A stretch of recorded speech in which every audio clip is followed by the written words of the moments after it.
Баршаңызға сәлем. Сіздермен қазіргі кездегі хит болып жатқан карамельный пирогны рецебімен бөліскім келеді. Міндетті түрде жасап көріңіздер. Жасалуы өте оңай және өте дәмді.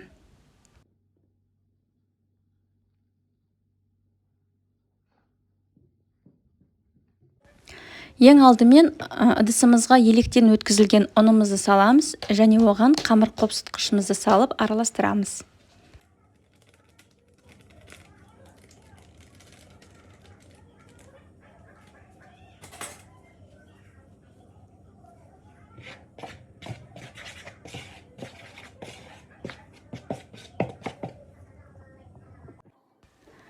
Бөлме температурасында тұрған сары майымызды ұнымызға салып, әбден араластырамыз.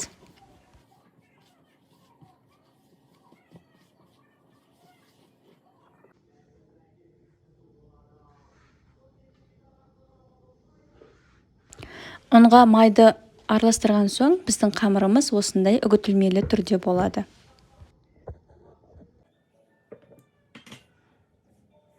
Және бөлек ыдысқа қант пен жұмыртқаны қанты ерігенше жақсылап араластырып аламыз.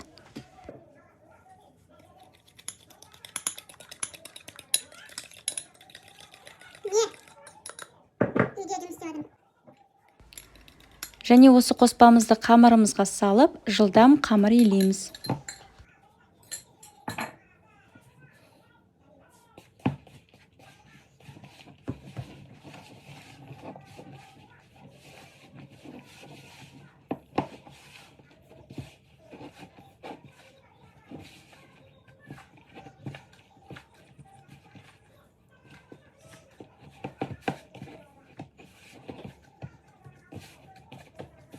Міне біздің қамырымыз дайын болды. Енді осы қамырмен жұмыс жасай беруімізге болады. Енді салмасын дайындаймыз. Ол үшін бізге қаймақ, варенка, жұмыртқа және жүгері крахмалы қажет.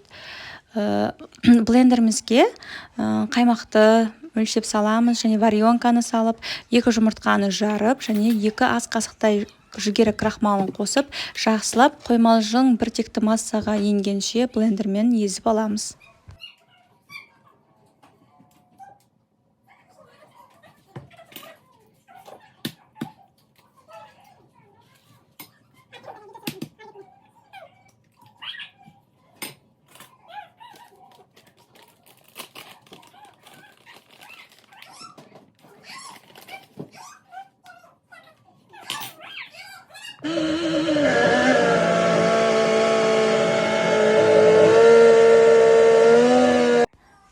Мендегі таба диаметрі 24 сантиметрлік табаға пергамент қағазын салып, жаңағы қамырымызды жайғастырамыз.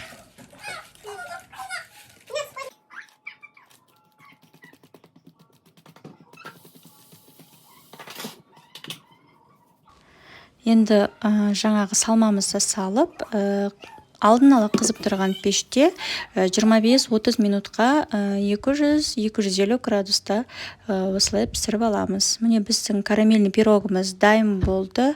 Біраз оны суығаннан кейін барып қалпынан шешесіздер. Ыстық күйінше кеспейсіздер, өте жұмсақ болып келеді, ас болсын.